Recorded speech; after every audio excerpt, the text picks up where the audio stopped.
नमस्कार। आप सबका मेरे YouTube चैनल पर स्वागत है।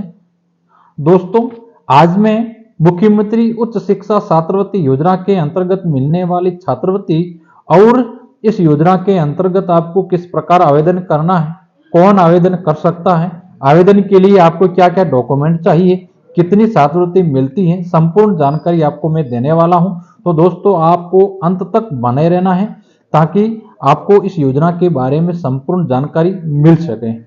इस वीडियो के अंदर मैं आपको A to Z जानकारी दूंगा। इस एक वीडियो के अंदर ही आप पूरी योजना को समझ सकेंगे। आपको कहीं पर भी आपको पूछने की आवश्यकता नहीं रहेगी। सारे डाउट आपके क्लियर एक ही वीडियो के अंदर मैं करने वाला हूं। तो दोस्तों, योजना का नाम है मुख्यमंत्री उच्च शिक्षा छात्रवृत्ति योजना।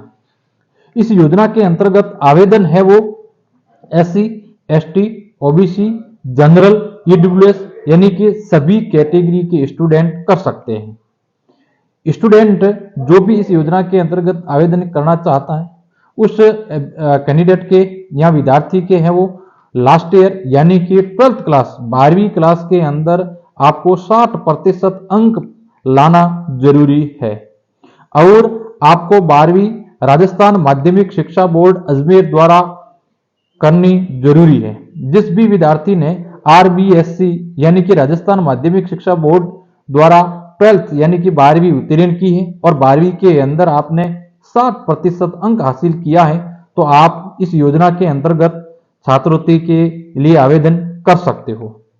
ध्यान रहे, SC, ST कैटेगरी, यदि आप कैटेगरी के छात्रवृत्ति ले रहे हो यानी कि समाज विभाग कल्याण की आप छात्रवृत्ति ले रहे हो, तो आपको इस योजना के अंतर्गत आवेदन नहीं करना है।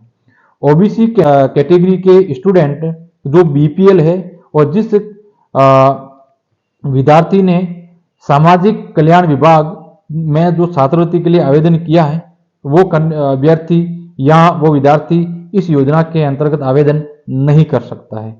इस योजना के अंदर आवेदन वही विद्यार्थी करें जिन्होंने किसी भी अन्य छात्रवृत्ति के लिए कोई आवेदन नहीं किया है। इसके लिए आपको एक सर्टिफिकेट भी देना पड़ेगा, यानी कि आपको एक शपथ पत्र देना पड़ेगा। उसमें आपको लिखना होगा कि मैं अन्य कोई छात्रवृत्ति नहीं ले रहा हूं या ले रही हूं। ये चीज ध्यान रखें आप, यानी कि आपने किसी दूसरी छात्रवृत्ति के लिए आवेदन किया है तो आप इसके अंदर आवेदन नहीं कर सकते हो। इस योजना के अंतर्गत आपको प्रति माह 500 रुपए मिलेंगे, यानी कि अधिकतम आपको सालाना 5,000 रुपए मिलेंगे। यदि आप विकलांग हो तो आपको 10,000 रुपए सालाना मिलेंगे। यदि आप विकलांग नहीं हो तो आपको 5,000 रुपए मिलेंगे। यदि आप विकलांग हो तो आपको 10,000 रुपए छात्रवृत्ति के तौर पर मिलेगा। इसके लिए आपको योग्यता की बात करें, आपने माध्यमिक शिक्षा बोर्ड अजमेर द्वारा 12वीं पास जरूरी है, उसमें 60% अंक जरूरी है। आपको बीच में गैप नहीं रखना, अंतराल नहीं होना चाहिए। माना कि आप इस साल फॉर्म भरना चाह रहे हो तो पिछले साल यानी कि 2023 के अंदर आपको 12वीं पास होना जरूरी है। यदि आपने एक वर्ष का भी अंतराल कर दिया बीच में तो आप आवेदन नहीं कर सकते हो। अधिकतम आपको 5 साल तक आपको ये छात्रवृत्ति मिलेगी। इसके लिए आपको हर साल 60% अंक प्राप्त करना जरूरी रहेगा। यानी कि जो कैंडिडेट जिन्होंने BA first year, second year, final के अंदर ये छात्रवृत्ति उठाई है, तो वो कैंडिडेट है वो B.Ed के अंदर भी छात्रवृत्ति उठा सकता है। ध्यान रहे, इसके अंदर किसी भी प्रकार का आपको गैप नहीं रखना। यदि आपने एक भी साल का गैप हो गया तो आप इसके अंदर आवेदन नहीं कर सकते हो। इसके साथ साथ आपको क्या क्या चाहिए, इसमें आपकी वार्षिक आय की बात करें, आपके अभिभावक की वार्षिक आय 2.5 लाख से अधिक नहीं होनी चाहिए और आपके गार्जियन यानी अभिभावक पिताजी राजकीय कर्मचारी नहीं होने चाहिए। आप राजस्थान के मूल निवासी होने चाहिए। आप किसी अन्य छात्रवृत्ति के लिए आवेदन नहीं करना होगा। आपका जो बैंक अकाउंट है वो राष्ट्रीयकृत बैंक के अंदर होना चाहिए, जैसे कि BOB है, SBI है, पंजाब नेशनल है। इस प्रकार की आप राष्ट्रीयकृत बैंक के अंदर आपको है वो अकाउंट खोलवाना जरूरी रहेगा। इसके साथ साथ आपके पास एक आधार कार्ड होना जरूरी है। आधार कार्ड है जो आपका जन आधार कार्ड के अंदर आपका लिंक होना जरूरी रहेगा।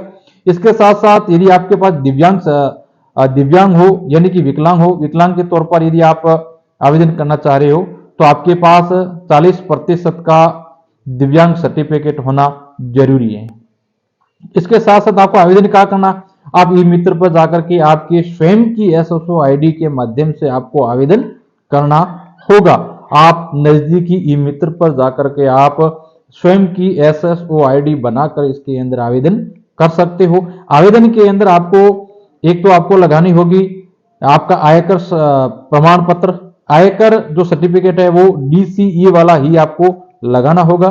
इसके साथ साथ आपको लास्ट ईयर की मार्कशीट आपको लगानी है, यानी कि 12th की मार्कशीट लगानी है। बीए सेकंड ईयर के भरे हो तो बीए फर्स्ट ईयर की मार्कशीट लगानी है, यानी कि लास्ट ईयर की आपको मार्कशीट लगानी है। इसके साथ साथ आपको कॉलेज से जो भी आपको रसीद, फीस रसीद मिलती है उस फीस रसीद को भी इसके अंदर आपको लगानी होगी। इसके साथ साथ एक आपको शपथ पत्र भी लगाना है कि मैं इस योजना के अंतर्गत आवेदन कर रहा हूं या कर रही हूं, मैं किसी अन्य छात्रवृत्ति के लिए कोई आवेदन मैंने नहीं किया है। इस तरह का आपको सर्टिफिकेट भी इसके अंदर आपको लगाना होगा। अब बात कर रहे हैं कि आपको इसमें आवेदन की अंतिम तिथि क्या है। हालांकि आवेदन पिछले 2-3 महीने से चल रहे हैं और आयुक्तालय कॉलेज शिक्षा द्वारा इसकी डेट है वो बढ़ा दी गई है। इसकी डेट है वो 8 जनवरी से उन्होंने बढ़ाई है और अंतिम तिथि की बात करें तो 15 मार्च तक आप इसके अंदर आवेदन कर सकते हो, यानी कि 15/3/2024 तक आप आवेदन कर सकते हो। एक चीज ध्यान रखें कि आप जो भी फीस रसीद लगवा रहे हो, फीस रसीद आपको जुलाई या अगस्त महीने की लगानी जरूरी है। ध्यान रहे आप जिस भी कॉलेज के स्टूडेंट हो, आप फीस रसीद लेने आपके कॉलेज में जा रहे हो तो आपको ध्यान रखें आपको अगस्त या जुलाई की ही फीस रसीद आपको लेनी है, क्योंकि आपको एक महीने के वो 500 रुपये दिए जा रहे हैं। यदि आप जितनी फीस लेट लोगे उतनी आपको 500 रुपये कम मिलेंगे। इसलिए आपको फीस रसीद है वो जुलाई माह की लेनी है ताकि आपको 10 माह तक कुल आपको 5,000 रुपये मिल सके। तो ये राजस्थान सरकार द्वारा मुख्यमंत्री उच्च शिक्षा छात्रवृत्ति योजना है। इसके अंदर आपको 12वीं पास विद्यार्थी जिसके 60% अंक प्राप्त किए हैं और वो विद्यार्थी ओबीसी जनरल कैटेगरी का है और उन्होंने अन्य किसी प्रकार की कोई छात्रवृत्ति के लिए आवेदन नहीं किया है, वही कैंडिडेट इसके अंदर आवेदन कर सकता है। आपको बीच के अंदर किसी भी प्रकार का अंतराल नहीं रखना है, यानी रेगुलर के तौर पर आप कर रहे हो तो ही आवेदन आपको करना है। प्राइवेट कैंडिडेट इसके अंदर आवेदन नहीं कर सकते हो। चलो, ये पूरी आपको मैंने जानकारी देने का प्रयास किया है, आप आराम से समझ गए होंगे।